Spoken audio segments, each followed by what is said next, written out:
You don't go through intense shaking unless God is setting you up for something that will change everything. So if your life has felt unusually heavy, confusing, or stripped down lately, that's not punishment, it's preparation.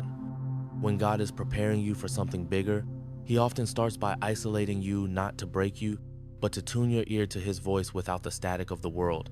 You suddenly feel misunderstood, friendships fade, opportunities dry up, and even your prayers feel like whispers in a cave. But just like David in the wilderness, before he wore the crown, God hides His chosen ones before He reveals them. And here's the shocking truth. The silence you've been rebuking might actually be divine strategy. Then comes the stretch and the sudden discomfort, the responsibilities you didn't ask for, the pressure you think you're not built to handle. But God doesn't promote without testing. And if you're facing trials that seem disproportionate to your current position, that's a holy clue that your future assignment requires more. Oil Luke 12:48 says, "To whom much is given, much will be required." Don't mistake delay for denial either. Sometimes God makes you wait, not because you're forgotten, but because the next level has to be built on discipline, not excitement. You're not waiting for a door to open, you're being forged into someone who is the door for others. And here's where it gets deep. You start losing interest in what used to excite you. Things that once gave you identity now feel empty.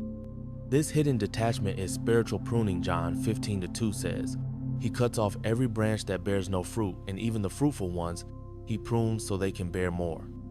That nagging restlessness, that inner sense that you can't stay where you are anymore, that's not random. That's divine discontent, and it often shows up right before breakthrough. God is pulling you out of comfort so He can position you for calling. And watch this. You start seeing repeated patterns, random confirmations, scriptures that chase you, dreams that won't leave you alone. That's not coincidence. That's God making sure you don't miss what He's saying. Romans 8:28 isn't just about things working out, it's about being called according to His purpose. And purpose always requires a process. The last and perhaps most hidden sign is this. Spiritual warfare intensifies. The enemy always attacks what intimidates him. If your temptations have gotten sneakier, if your thoughts have grown darker, if you're wrestling with old sins that you thought were dead, that's a spiritual red flag that you're near something the enemy fears. Don't back down, rise up. You were never meant to stay small. You were never meant to hide in the corner of fear and insecurity. There is something massive being birthed in your spirit, and the pressure you feel is not the end, it's the beginning. If any of this resonates, you already know God is shifting the ground beneath you. The question is, will you step up or will you retreat?